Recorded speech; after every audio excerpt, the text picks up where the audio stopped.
Namaste and good morning, everyone. We'll start the class with the prayers.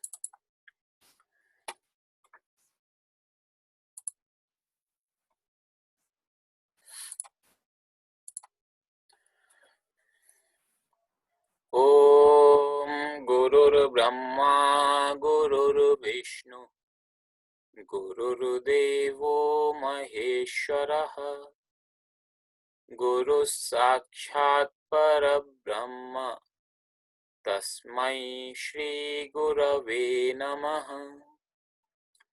Om Sahana Bhavatu Sahanau Bhunaktu Sah Viryam Karvavahai Tejasvinavadhitamastu Ma Vidvishavahai. Om Shanti Shanti Shanti. Then Mahamrityunjaya mantra 3 times, praying for all those who are suffering because of the current conditions. Om Trayambakam Yajamahe Sugandhim Pushtivardhanam Urvarukam Iva Bandhanan Mrityormukshiyamamrutat. Om Trayambakam Yajamahe Sugandhim Pushtivardhanam Urvarukam Iva Bandhanan Mrityormukshiyamamrutat. Om Trayambakam Yajamahe Sugandhim Pushtivardhanam Urvarukam Iva Bandhanan Mrityormukshiyamamrutat. Om Shanti Shanti Shanti.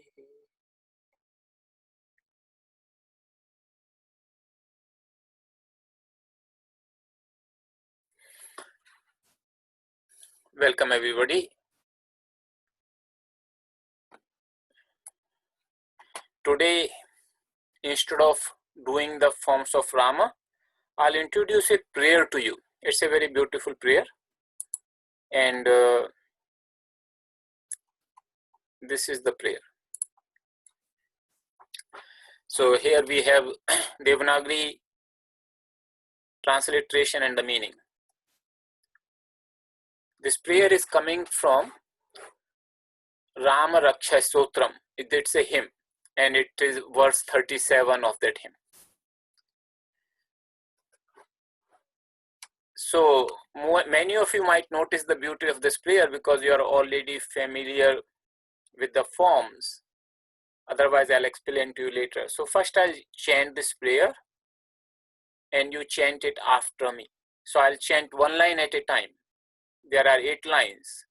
I'll chant one line at a time and you repeat after me. Ramo Rajamanihi Sada Vijayate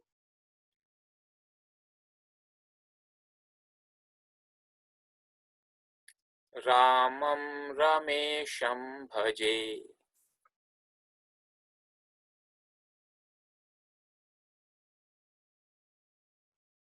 Ramena Bhihata Nishachara Jamoh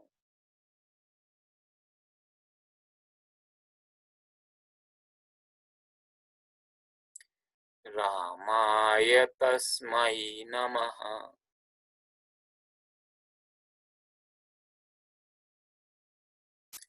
Ramanasti Parayanam Parataram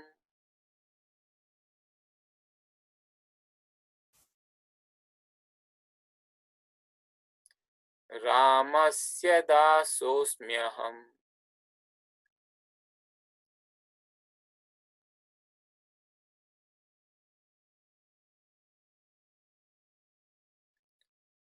Rame Chittalayah Sada Bhavatu Me.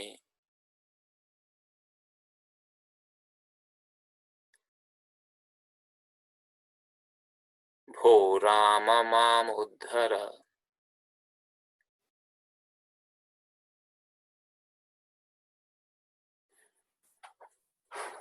So if you notice here, every line, the first word is actually the case of Rama. So this is like first case, Ramaha, it becomes Ramo because of the Sandhi.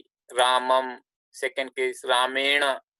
Again here it becomes Sandhi because Abhihata, that is a word. So Ramena, Ramaya, that is the fourth case singular.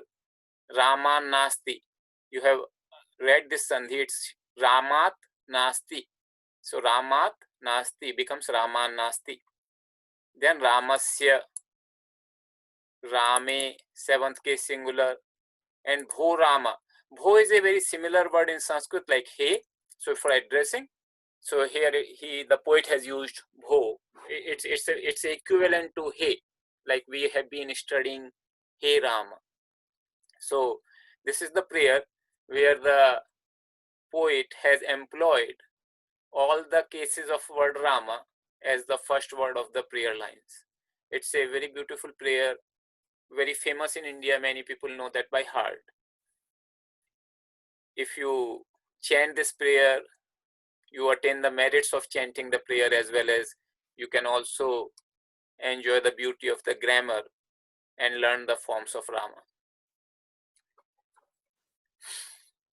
So this prayer, I'll post it in our prayer.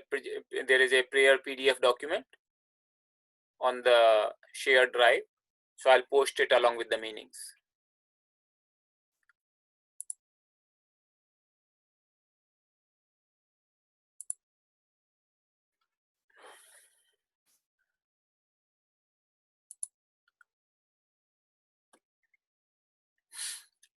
So this is the final week of our classes. Including today's class, we have 3 more classes left. So today, Wednesday and Friday.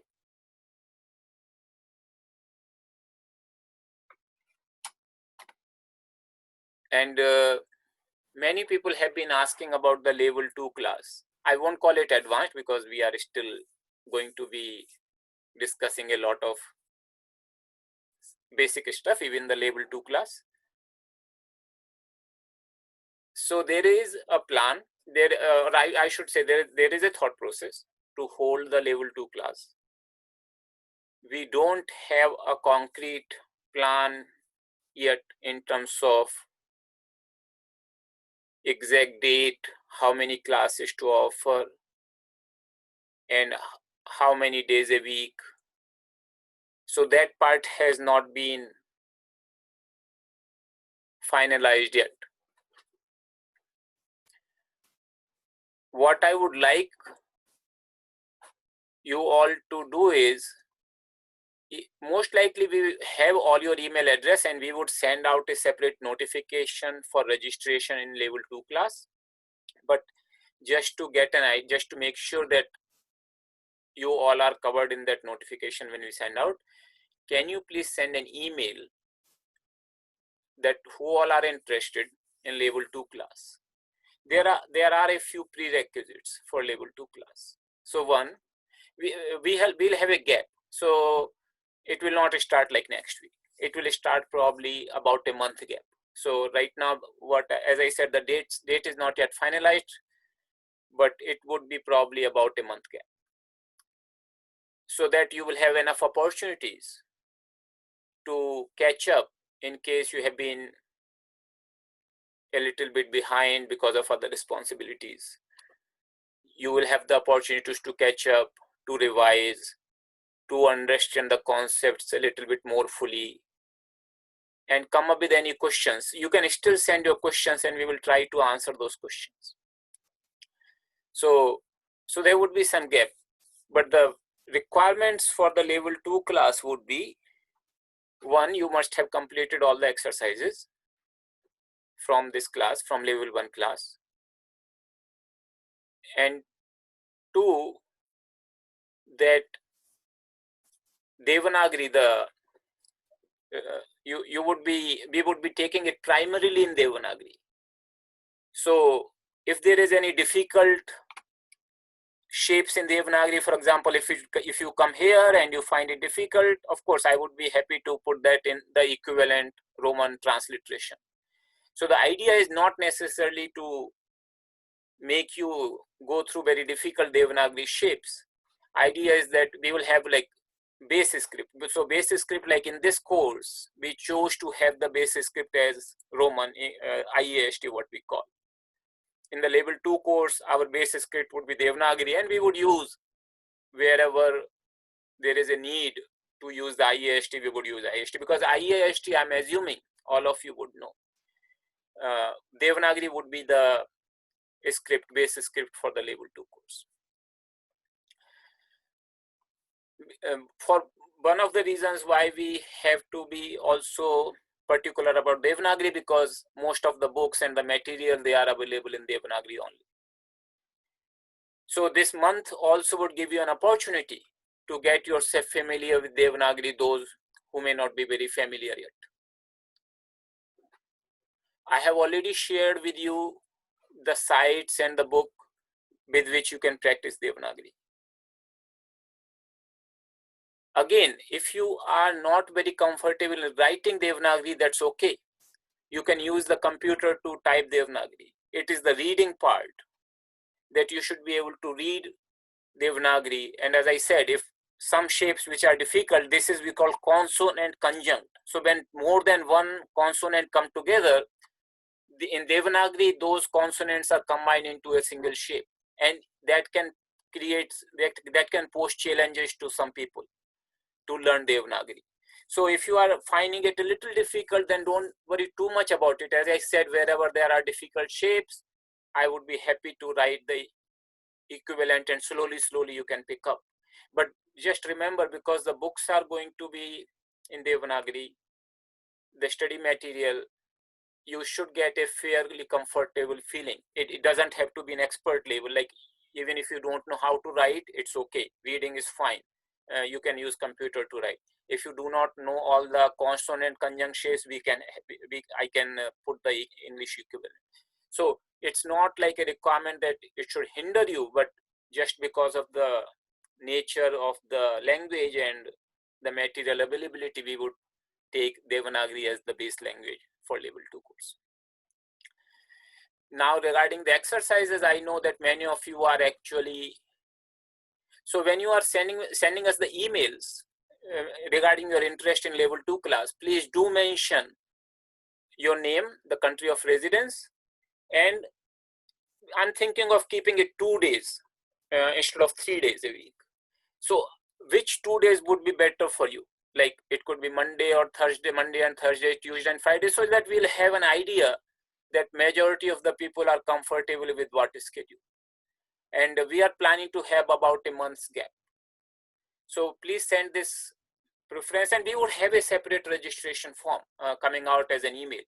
Out of these 2 classes, one I'm thinking to have a scripture whereby we would study a particular scripture in a very systematic manner. So you see how the principles of Sanskrit language we have studied so far are applied to the scripture, reading of a scripture, reading of a text.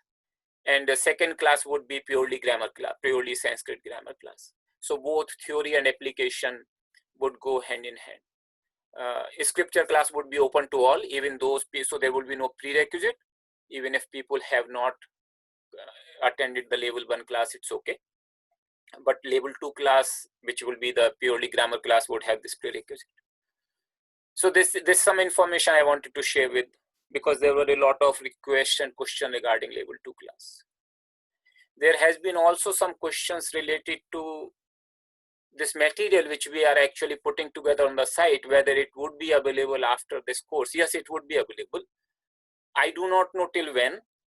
Definitely, I'm thinking for a few months.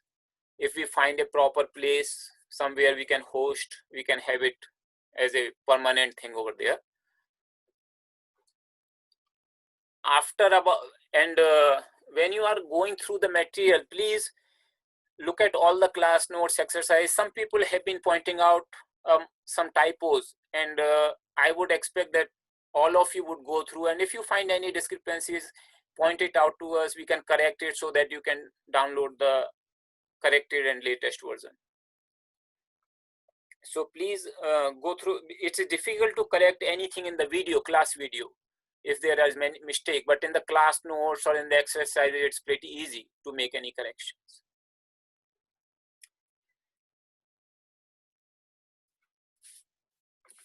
And I know that right now it's about 140 participants who are attending, 141 actually, which is a pretty amazing thing, considering that Sanskrit is not a casual study. Those of you who have come this far, you must have realized that it requires a certain commitment. It is like studying another field of knowledge like mathematics or physics, that you cannot take it casually. And I really appreciate and admire your commitment and efforts actually to have come this far, because many people have interest in learning Sanskrit, and particularly when I go meet many people in different Kriya centers or otherwise also, many people express an interest in learning Sanskrit, but it's the commitment and the time required for it. That's what not everybody is actually able to commit themselves. So even for this course, we had about 700 people registered. But even like right now, as I said, 140 people, that's still a very, I wasn't expecting actually that we would have these many participants remaining in the last week. So I know many of you are actually having other things to do. So considering all that, it's really commendable that you are showing this commitment and interest to learn Sanskrit. One mother from Atlanta, she told me that she's a little behind on the classes because she's volunteering to sew the masks for healthcare workers and for homeless people. So that's a very noble service, and of course this would cause the exercises to be delayed, and that's perfectly fine. That's why I'm hoping that 1 month of the time would help. So many of you are actually engaged in many different kind of responsibilities.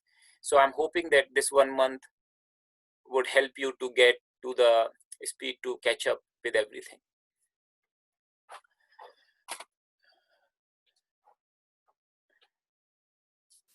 Now in this week, as I said, this is the last week, I would focus on revision of the existing topics, what we did. So review of the existing topics. And also I'll give you an overview of some new topics. We will not go into too much details of the new topics, but what I want you to get introduced some topics to you so that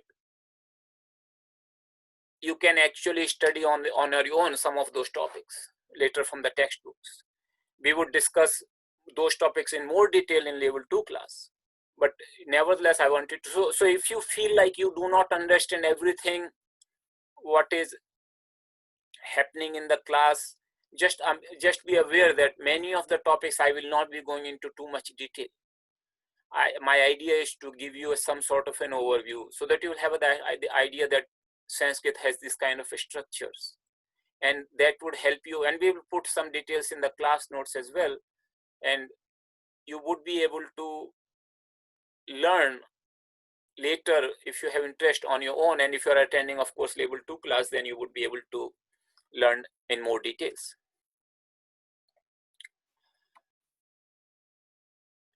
So let me go back to our topics.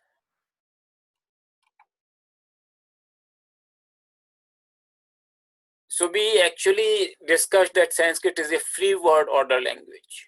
That means you can place the words anywhere and the meaning doesn't change. This is true to a large extent, but not 100%. And we'll see where it is not true. So in Sanskrit grammar, we discussed a lot of components. Sandhi, joining of the words. Shabda Rupa, nominal forms, the declension of nouns, pronouns, and adjectives, that falls in this second category. Dhatu Rupa, verb forms, so we call it conjugation. So this is like 3 by 3 table, and this is 8 by 3. table generally. In some cases we saw that like pronouns, they don't have vocative, so it becomes 7/3. Numerals, they don't have, like numeral 2, due, always will have only dual form. So in that case, the table gets reduced to 7/1. But by default, there is a table of 8/3 in nominal forms.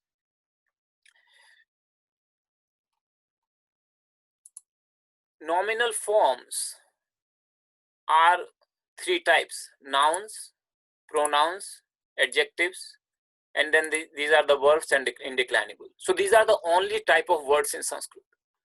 Those which are declined, they follow 8/3 table. Those which are conjugated verbs, 3/3 table, and indeclinables, which do not have any change of form.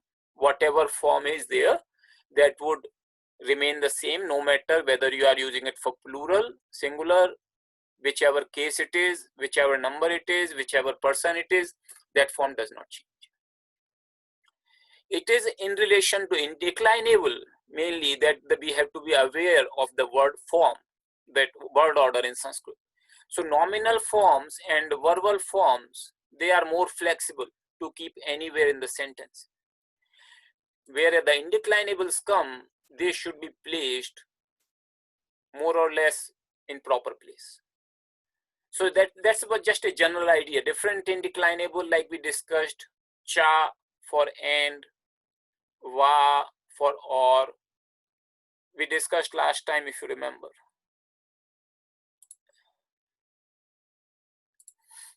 So cha and va. So cha should come and va also should come towards the end or after every word it repeats. Same with va. So there are certain rules related to indeclinables where they should be placed. Nominal forms and verbal forms, there are some rules, but generally speaking, they are more flexible to be placed in other places in the sentence. The general word order of Sanskrit is subject followed by object followed by verb. That is the general. And between the subject and object, so subject is the first case, object is the second case, and between subject and object the other cases will come. This I'm just giving you very, very simplistic idea. Simplistic, it of course will change depending upon the context and what kind of cases are there. In general, that's the structure it will follow: subject, object, verb. Unlike in English, where subject, verb, object, like he goes to school. In English we say he goes to school. So subject, he, verb goes to, object is school. In Sanskrit you will say saha vidyalayam gacchati. Saha is the subject, he, vidyalayam is the object, to school, verb is gacchati, he goes to school. So this is the basic thing, but there could be other scenarios where the order will matter. So free word order is not absolute. There's no that, like it is said that there is no absolutely free lunch, but it is still very flexible.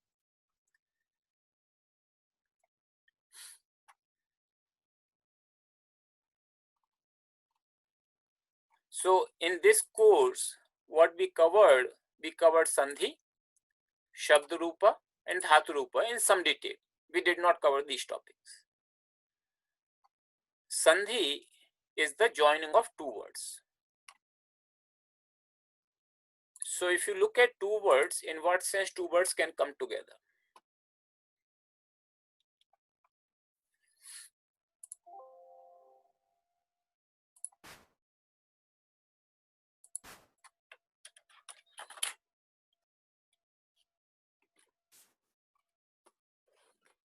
So two words can come together like, sorry,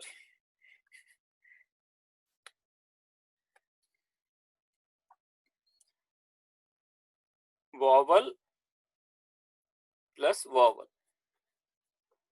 vowel plus consonant. consonant plus vowel, consonant plus consonant. Then we have something called visarga. So visarga will be at the end of the first word plus vowel, or visarga plus consonant. These are the two special cases. So this is the vowel. So remember, by default, the Sanskrit, you have to see whether sandhi is happening. Most of the times when two things come together, we say you have to understand the sandhi rules. So vowel plus vowel, that is called vowel sandhi. We already studied vowel sandhi in pretty good detail. And just to show you the flow chart of vowel sandhi which we did, we will not, this is the vowel sandhi flow chart. So you all have it, you all have seen it also. And we will not discuss it right now because already all of you are familiar. But there is a vowel sandhi flow chart where you know that how the vowel sandhi works. This we have discussed in fairly good detail. Then vowel plus consonant. Here generally is no change. So you can say no sandhi takes place, vowel plus consonant. Consonant plus vowel and consonant plus consonant. These two are consonant sandhi. So most likely whenever this combination arises, you will see a consonant sandhi, or we call vyanjana sandhi. We studied some rules of it, but not all. So this one we haven't studied in great detail, but we have studied some rules. And then visarga sandhi. This part, visarga sandhi. And this also we have studied in quite a good detail, visarga sandhi, with the flow chart and lot of examples and other things.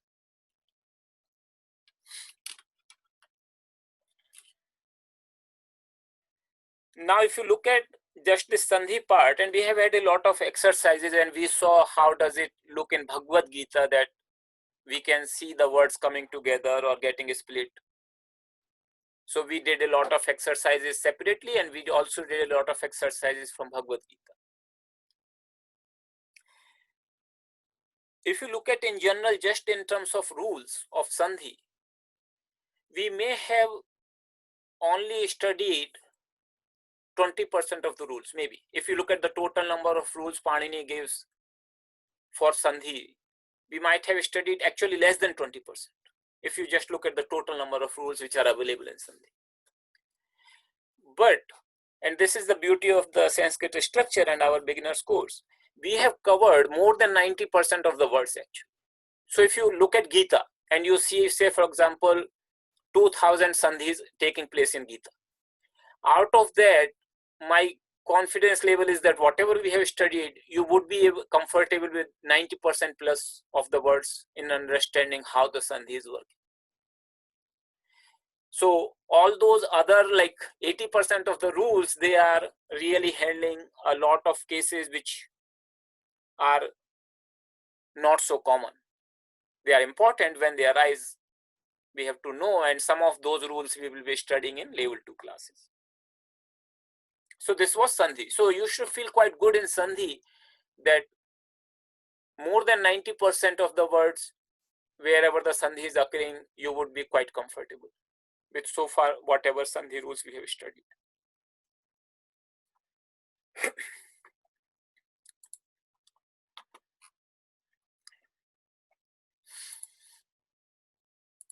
The next thing is Shabda Rupa, nominal forms.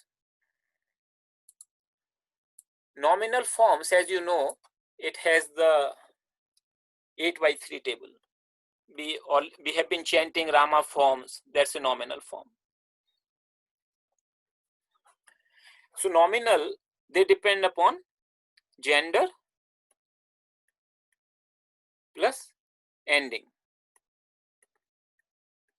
This is the combination which determines the 8x3 table.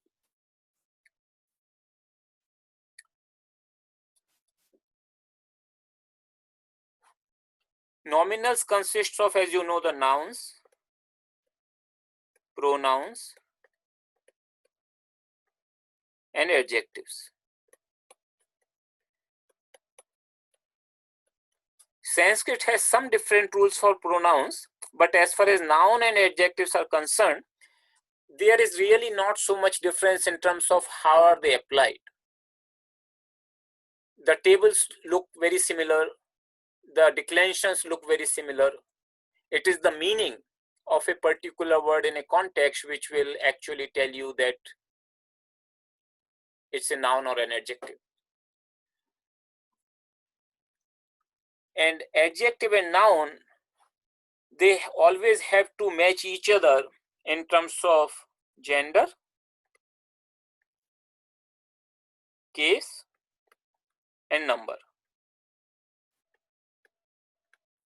So what does that mean is,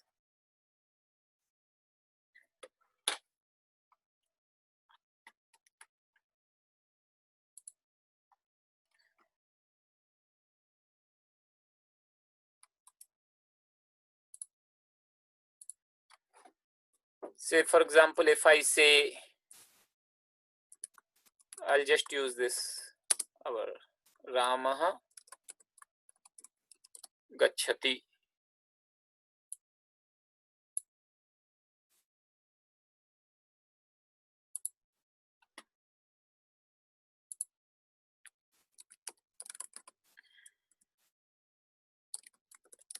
Sundaraha Ramaha Gacchati.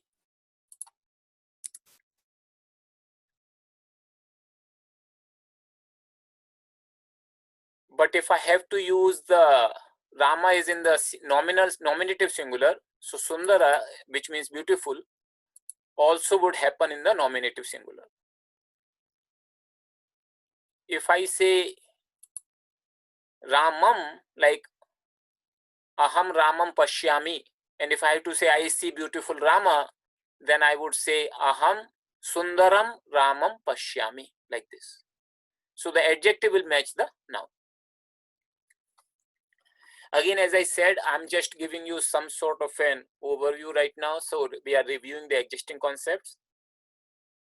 We may not be able to right now to practice a lot, but just to give you an idea that adjectives and nouns, they match each other. We'll see some of those examples later on. So in case, number, and gender, they should match. For the pronouns, there are three first person pronoun,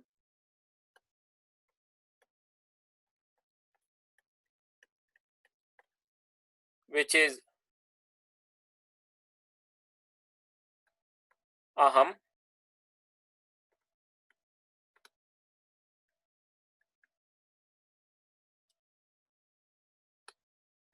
aham, aham means I. That is the only first person pronoun.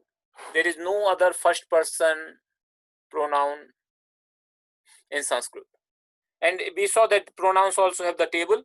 So it also has that 7/3 vocative does not apply for pronouns. So 7/3 table. Second person pronoun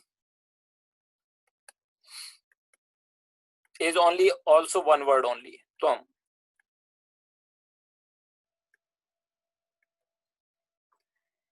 Every single other word in Sanskrit that actually falls for the third person pronoun. So everything else you will actually address whenever you have to use a pronoun for any other noun, you will use the third person pronoun.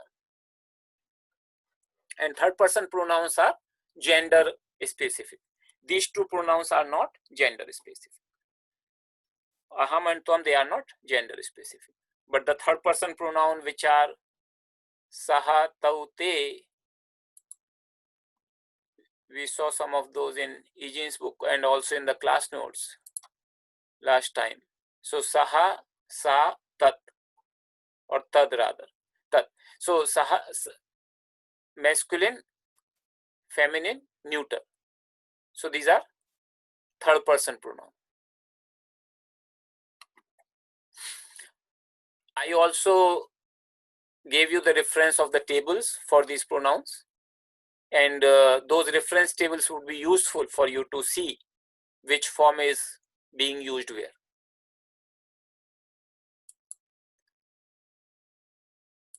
In the case of third person pronouns,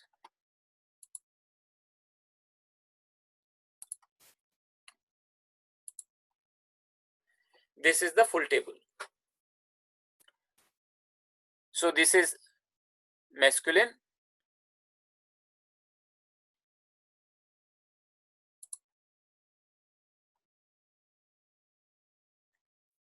this is feminine in the purple, and bluish is the neuter.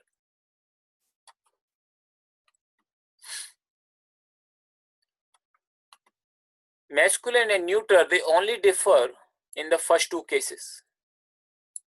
All other cases, they remain the same.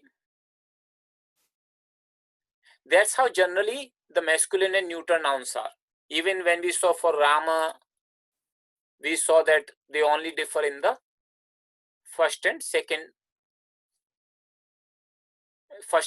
case. They do not differ in all the other cases.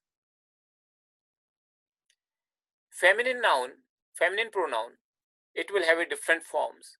But if you have studied, for example, Mala, you will find Akaranta noun, feminine noun, you will find a lot of similarities.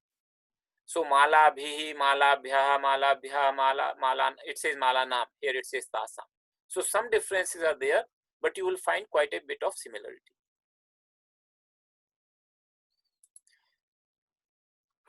Now, when I was studying English in my childhood, I was always trying to study the English by word meaning perspective. So this means this is the word why, like how do you normally try to learn a language, new language?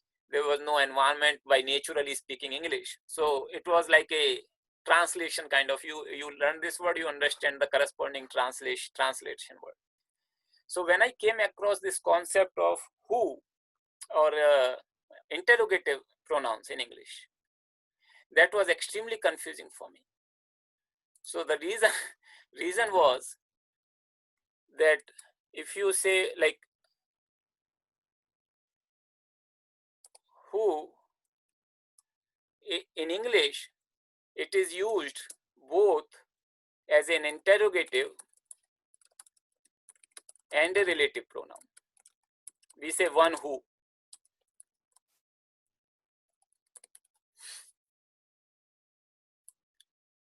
And in Hindi, which I was studying, there are two different pronouns actually, same in Sanskrit also.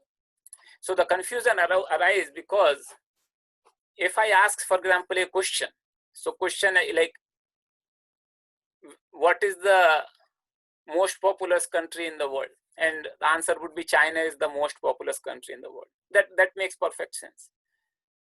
But if I ask who has come home, and they may say it is your friend from New York who has come home. So the same word who has come home has been repeated in the answer. The question itself has been repeated in the answer. Though many of you who have not gone through that kind of problem will not understand that this could cause a tremendous amount of confusion actually for somebody who is trying to learn from. So whenever so it's not a problem of like English language or Hindi language, it is that translation aspect that we try to learn word by word translation, and no two languages can actually fit in that model, that you can have a word for word translation. So the reason why I gave you this thing, that in Sanskrit, interrogative and relative pronoun, they are actually different pronouns. So that confusion will not be there. So this is, in Sanskrit, this is called yat, one who, that is a relative pronoun. And interrogative pronoun is kim, who.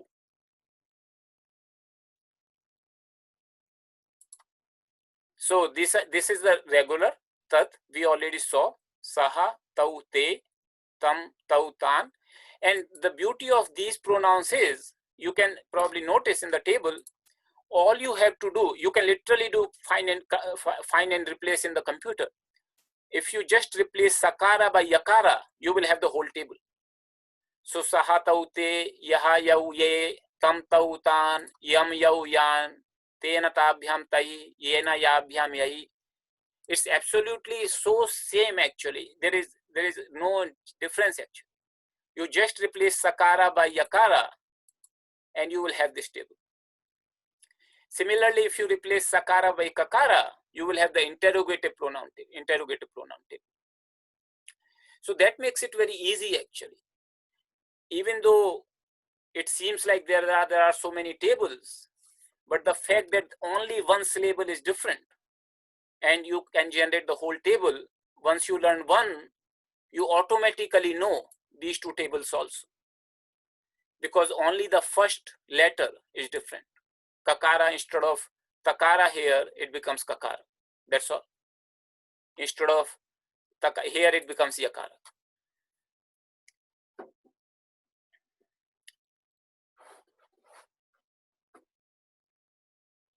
So in Sanskrit, the way you will make relative pronoun, relative sense, so you will have a relative clause that will be used with the relative pronoun.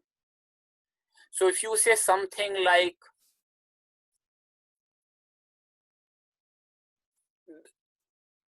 the man who is the tallest, him I saw. So you will actually have the relative clause. Yaha lambatamaha, like that is the tallest. Naraha, yaha naraha lambatama, tam aham pashyami. So we will not go into a lot of details, but I just wanted to give you this idea that this relative pronoun is used for the relative clause. So we say relative clause and independent clause in English. Sanskrit has the similar kind of thing, except that relative clause comes first and the independent clause goes later. So let's see some examples here from Gita. So like, and this is a very common formation in Sanskrit. You see, yaha pashyati sa pashyati, that is a relative clause.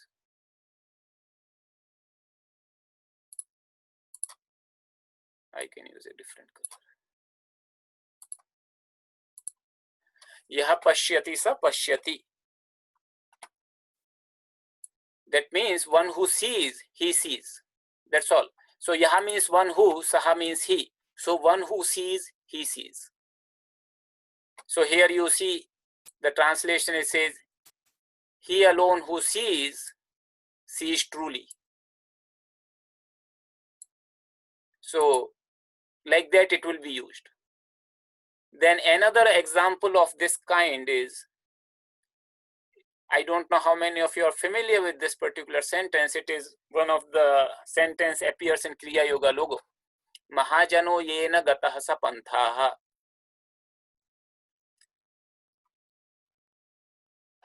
So yena, by which, third case. If you remember, yena, by which, gataha. So Mahajana yena gataha, the path by which the great people have gone, that is the path.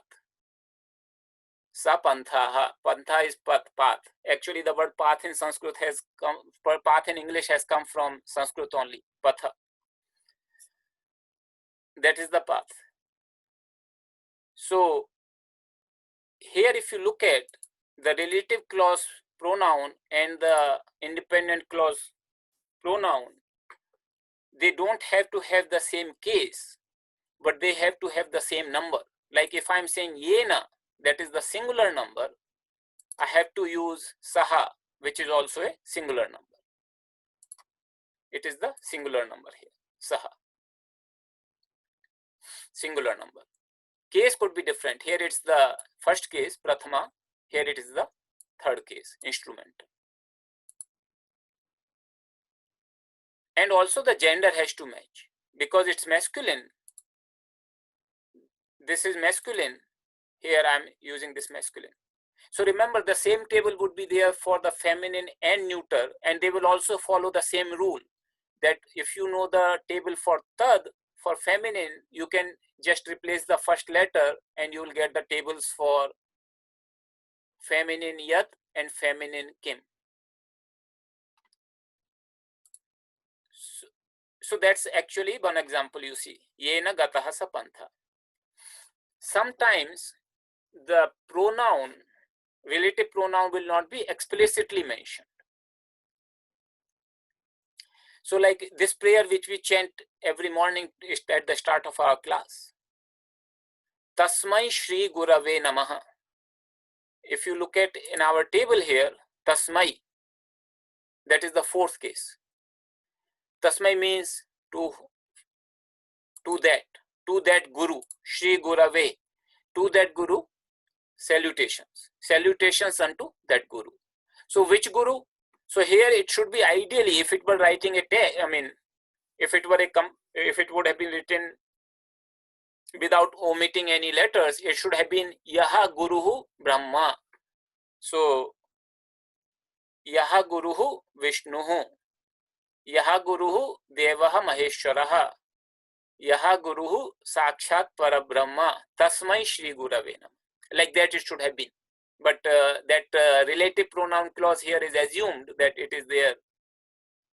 So the meaning would be the Guru who is Brahma, the Guru who is Vishnu, the Guru who is Maheshwara, to that Guru I bow, or to that Guru salutations and to that Guru.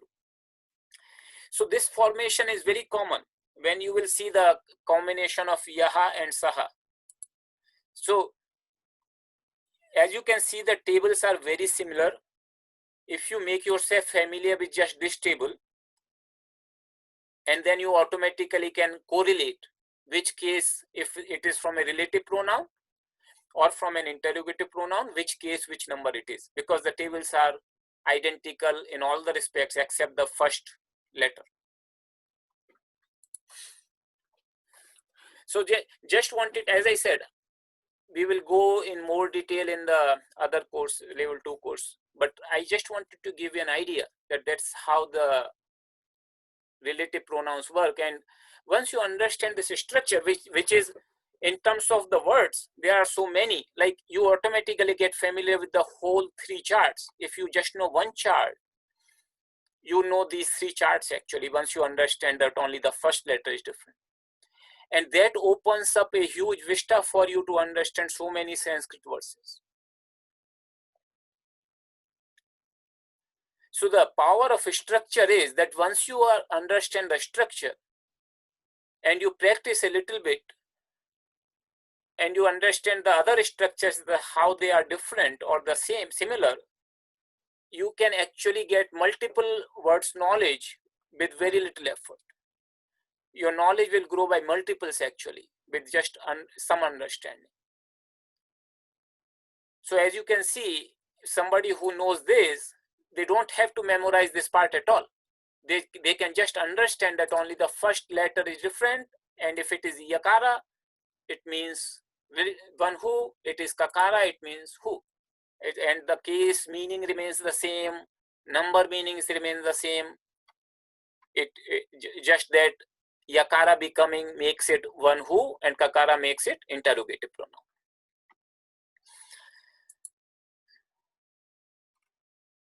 So let me just see the questions. Apparently there are a lot of chat questions are there. So there one question is, Swamiji, why is it not second case but fourth case to the Guru? So that's a good question actually. Here it is fourth case, Shri Gurave. Tasmai and Shri Gurave both are fourth case. Remember here Tasmai is also working as an adjective to this noun. So that's why they have to match in case and number. Namaha, it is the particle Namaha which takes the fourth case. It's an indeclinable word. If it were the word like Aham Namami, like I would say I bow, then it would have come in the second case. The question is it the same for feminine and neuter? Only one letter changes? Yes, that is true. Also for feminine and neuter, the same logic applies. So if you have the feminine table here, which is here in the sheet 1, this one, feminine table, saha, sa, te, ta, you will just say ya, ye, ya. Same logic. And same for the neuter. Same logic applies actually.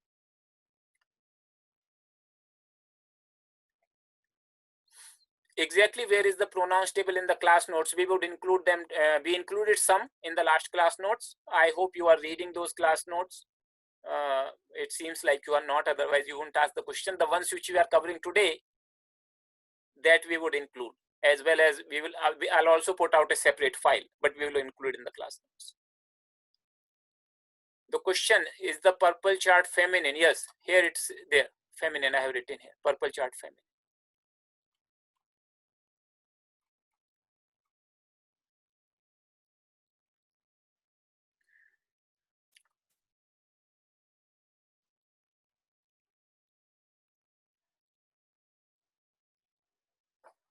Are there first and second person plural pronouns? Yes, the table has the 7/3 table. So the plural is also there. If you look at the table, you will see that it will have the personal plural pronoun also, like aham, avam, vayam. Question: if the adjective is feminine and noun is masculine, would the adjective follow its own declension? That will not be allowed. Adjective being feminine and noun being masculine will not be allowed. Adjective has to match in gender, case, and number. Remember, gender, case, and number. So gender of adjective and gender of noun should be same.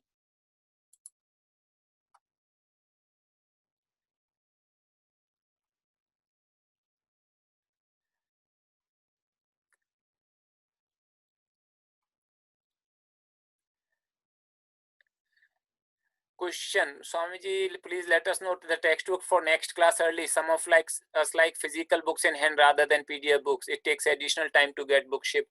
Yes, so I'm still working out on the detail. I would definitely recommend you that you get this physical volumes of Egenes books. We would we will definitely take the second volume as one of the textbook, but most likely another textbook would be there, and that I'm still working out. I would let you know in advance the textbook.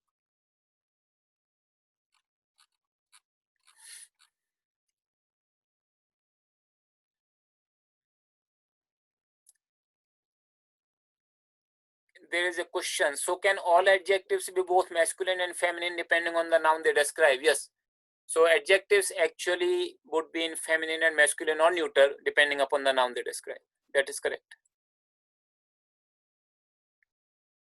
In English, it is who is and to whom did you give?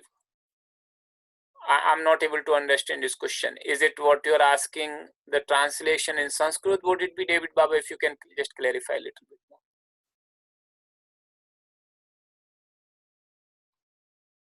Can you please explain Tasmai Shri Gurave Namaha again? Why fourth case for nouns and why not Namami? That's how the verse is. Namaha is a word, means salutations unto. So salutations unto the Guru. That's how the word is here. The word is not Namami. If another prayer could be having the word Namami, Pranamami Gurum, then it would have been in the second case. If another, you could find many prayers where the word Namami would be there, then it would be using the second case.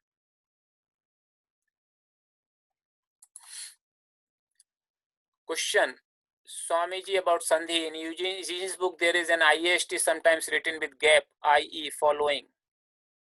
I'm not sure, Swatantranji, if you can clarify a little bit. For Ramascha, can you please explain all cases when there are two words remain with Sandhi or when it is meeting to one? That I already put in the charts. So what she is asking is, in which cases one word remains and in which cases two words. So like for example, in the vowels Visarga Sandhi, I have specified here, end result is two separate words or end result is one word. So that has been already told actually.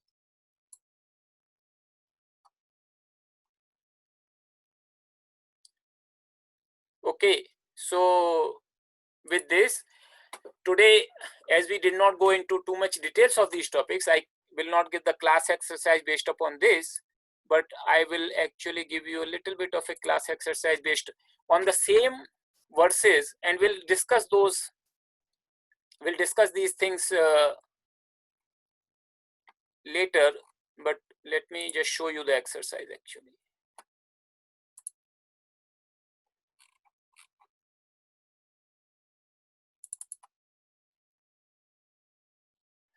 Okay, so here is the exercise. Okay, what is this exercise is, in the following Gita verses, split the highlighted word. So this is a Sandhi. So now we are doing the reverse. So far, I always gave you the two words and I asked you to split them. To combine them. Now this is already in Gita. These are the Gita verses. And I have given you the meaning. It might help you a little bit to figure out how the actual words are. But give it a try. It may not be perfect, and we will discuss the solution right after the break. But try to split the words which are highlighted, only those words which are highlighted, and also pay the attention to the relative clause feature. You don't have to mention it, but just to pay the, like you see yaha and saha. So, and I have also put the meaning so that you can kind of correlate that how the relative clause is working in these cases. So all these three examples I have chosen where the relative clause is there, and I'll discuss that part again after the break. So right now it is 9:56. We'll meet maybe in 12 minutes, 10:08. So this is your class exercise. Welcome back, everybody.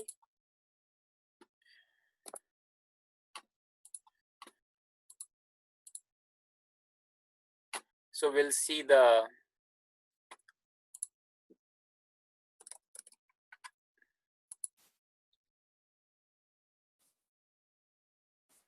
we'll discuss these solutions right now.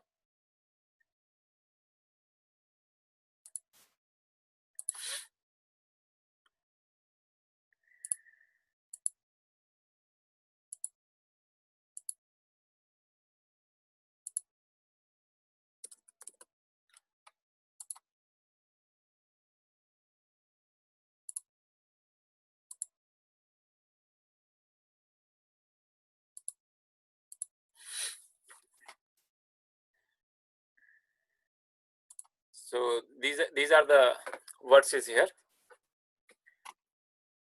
So Brahmanya Adhaya. So this would be basically Jnana Sandhi. I'll just copy this word again.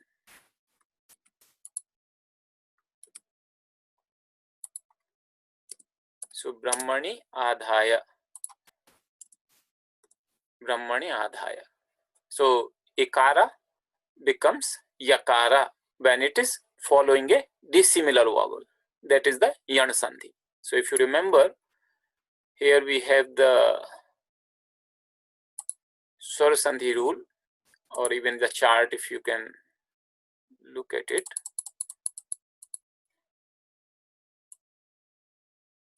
Jnana Sandhi, when first vowel is Ikara, Ukara or Rukara, and it is following a dissimilar vowel. F similar to S? No. So that is Jnana Sandhi. We already have learned it. So that it becomes Brahmani Adhaya. This is pretty simple also. Sangam Tyaktva.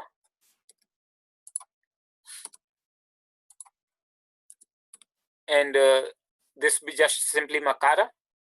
And Makara when it follows anything else, when it is followed by any consonant, then it becomes Anuswara. And they remain two separate words. Sangam Tyaktva. If you look at the meaning, Yaha Karoti, one who does. Yaha Karoti, Saha Papena Na Lipyate. He does not, he remains untouched. He does not get smeared. Lipyate would be, literal meaning would be smeared. He by the sin. he remains untouched by the sin. So one he who acts offering all actions to God, he remains untouched by the sin. So this is the relative clause where you see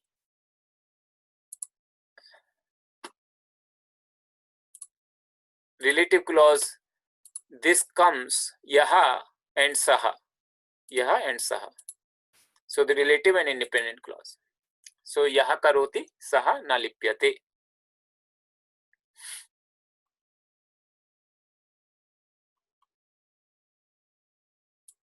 This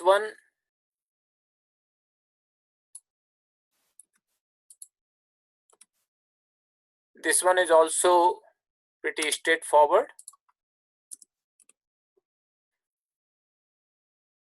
It is a consonant which is followed by a vowel. They just become one word, and because it's makara, there is no change. Sometimes when there is a takara, there is a change, so it becomes one word. Nashitam atmanaha. So sometimes this consonant can change when the next letter is vowel, and sometimes it remains the same, but they would become one word. Consonant also following a consonant becomes one word. So consonant plus vowel, consonant plus consonant, they usually become one word. That is the usual. For example, here is the exception where even though makara follows another consonant, it becomes anuswara, and they remain two separate words. But generally, besides this case, they become one word. Now this word, tairjitaha.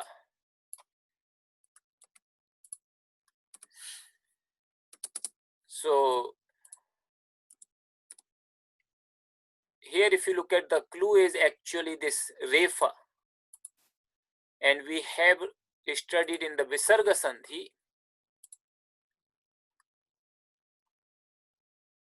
that it change. So if subsequent letter be S, and that is a voiced consonant or any vowel, I think in the chart it is a little bit, you have to read the whole thing then to understand. But here, if you look at the rule here, if Visarga changes to Refa, if it is preceded by any vowel except Akara or Akara and followed by a vowel or a voiced consonant. So it is preceded by, it becomes Refa because it's preceded by Ikara, which is not Akara or Akara, and Jakara here, Terjitaha, that is a voiced consonant. So this will become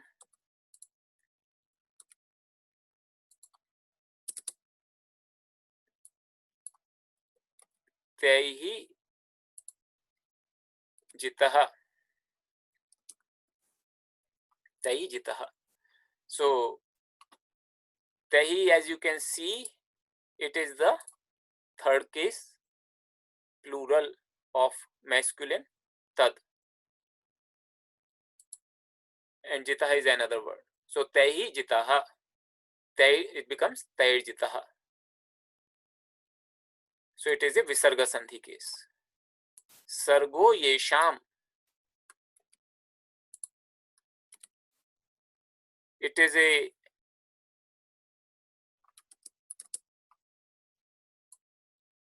also one we have studied. It becomes O because if you look at in the Sandhi rules, Akara, when a Visarga is preceded by Akara and also followed by Akara, then this combination is changed to Okara and succeeding Akara is elided. But if it is followed by a voiced consonant, then the sequence is changed to O and the result is two separate words. So here it is two separate words, Sargo Yesham, and Yakara is a voiced consonant.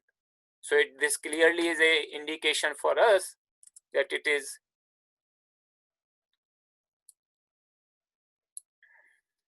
sargah yesham.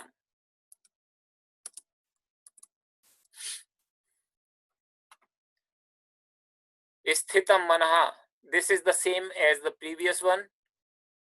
Sthitam manaha would be whenever you see anuswara followed by a consonant, you know that it is the case is very simple here.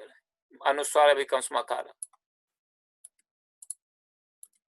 So here anuswara is followed by a consonant, it becomes sthitam manaha.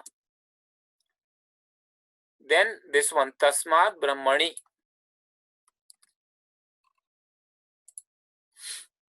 So here actually it should have been one word. It should have been like this. In our Gita book, I have made some concession, so to speak, for the ease in pronunciation without disturbing the meaning. But if you look at the most of the textbook, it should be one word. So tasmat brahmani, and here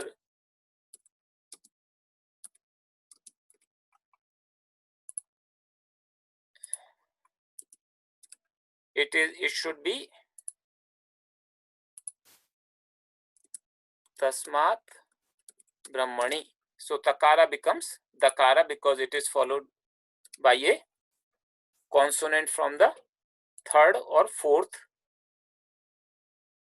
column. If you remember, we discussed in the consonant sandhi. So tasmat brahmani. So ideally it should have been one word here, but for the ease of chanting, in some places in our Gita book I have put the word separately. In this case it doesn't disturb the meaning, but ideally it should have been one. So and again, just to discuss the relative clause here, in the second, we already discussed in the first example. Yesham nashitam atmanah. Yesham nashitam atmanah. Yesham, that is the sixth case plural. Yesham, here, yesham, the sixth case plural. And it says this is the, yesham is the relative clause. And then it says tesham. Tesham. Here is actually a sandhi which I did not highlight, but there is a sandhi, as you can see. Tesham adityavaj jnanam.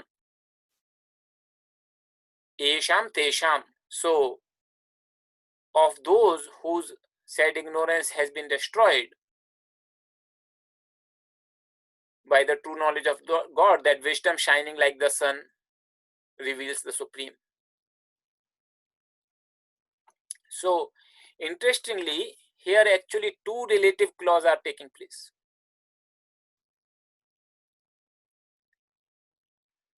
And I'll tell you. So one I told you, yesham and tesham. So let me highlight them.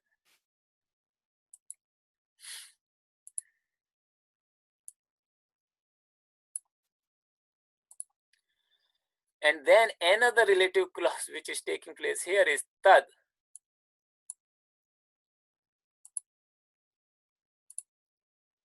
And yeah,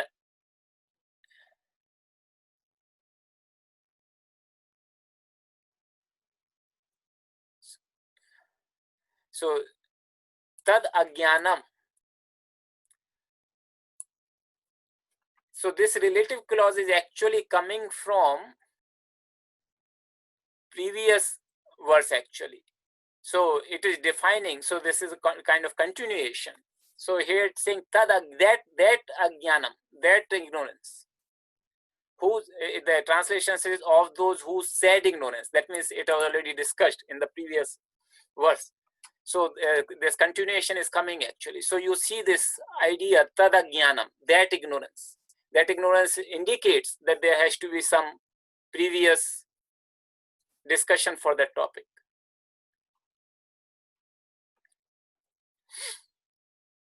Here if you look at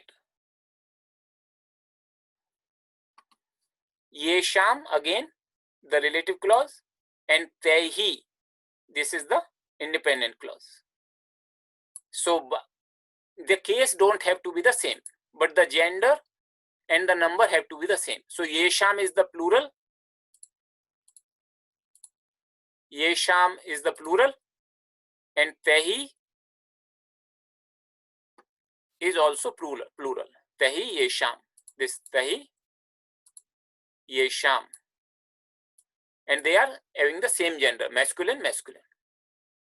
But the case could be different in the independent relative clause. So this is what it says. By those whose mind is established in unity. The mortal plane is conquered by those whose mind is established in unity. So you will find a lot of examples in Gita of this relative and independent clause using these pronouns, in relative pronoun and normal tat pronouns. So just wanted to give an idea that this concept of the relative and independent clause in Sanskrit. So if you look at just from an overview perspective, what all we have covered so far in the nouns. So we have covered, actually, if you look at,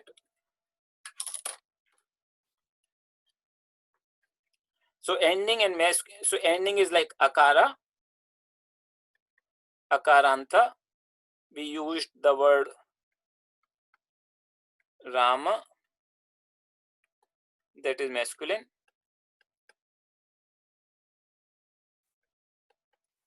We have the Vana, that is neuter. We also covered, if you look at Akaranta, and that we covered the feminine noun. The example was Gita.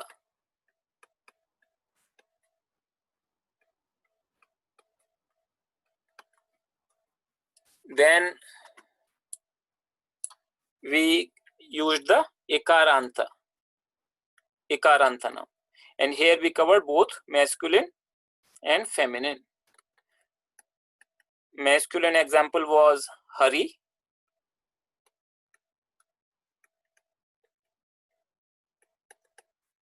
And feminine example we took as Kirti.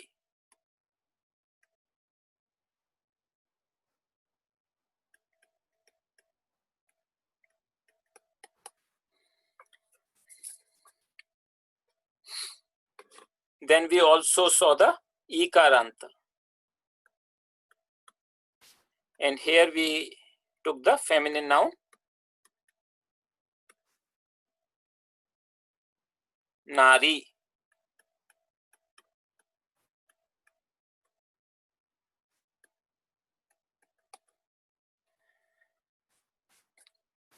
So we covered all these endings actually. There are more, and some will continue in the second level course. But these itself would give you a very good selection of the nouns you will see being used in the text. There is also Ukaranta, which is in the Ukaranta ending, that is very similar to Ikaranta ending.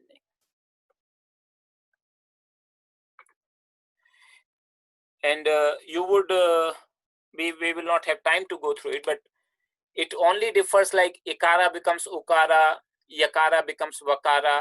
You can easily see those connections even if you study by yourself, but we will cover those kind of things later.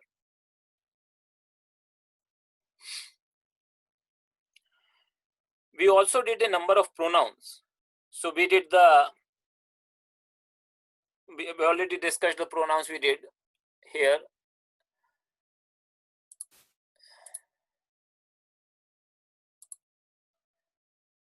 We did the third person pronouns, saha, sa, tat. We saw aham and tvam, first and second person pronoun.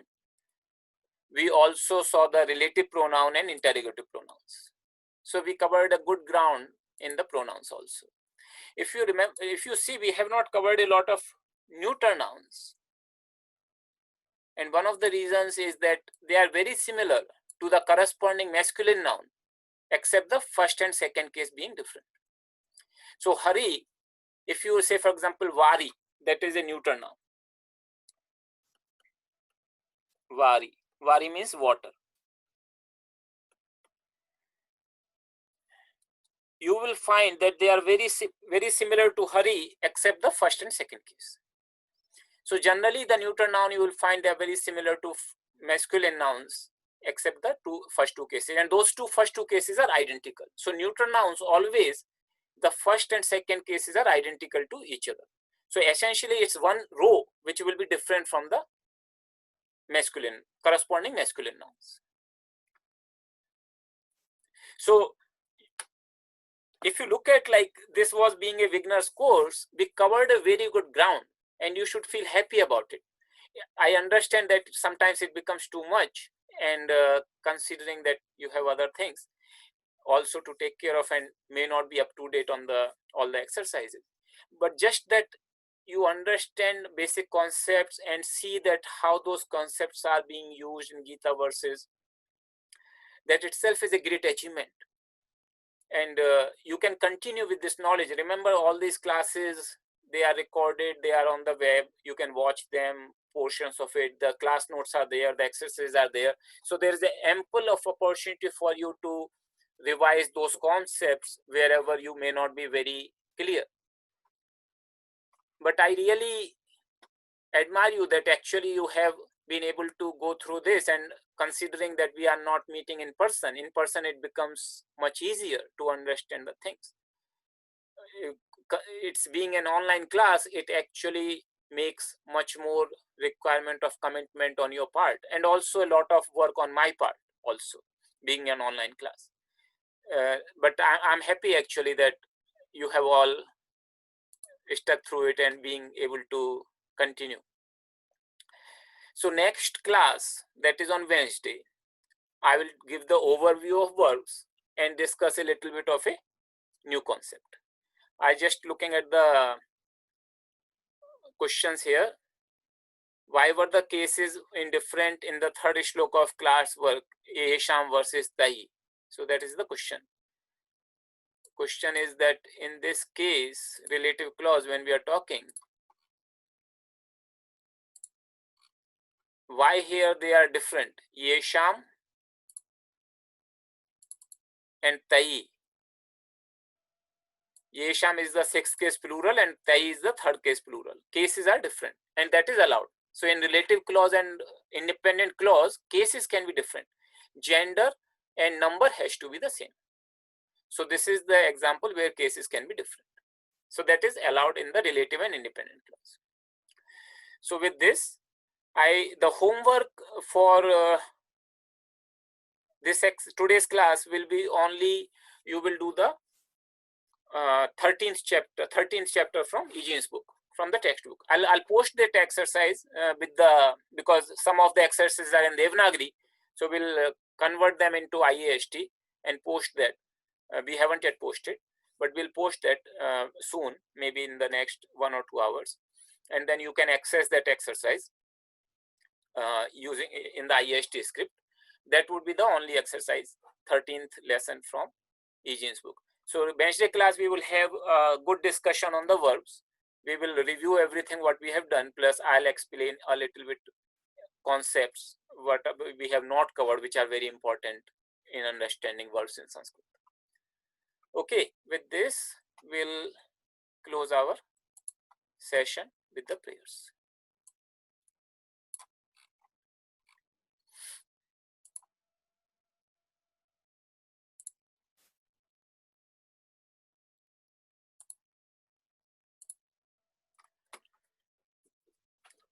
Sarve bhavantu sukhinah, sarve santu niramayah, sarve bhadrani pashyantu, ma kaschid dukkha bhag bhavet. Om Purnamadaha Purnamidam Purnat Purnamudachyate Purnasya Purnamadaya Purnameva Vashishyate. Om Shanti Shanti Shanti. Thank you, everybody.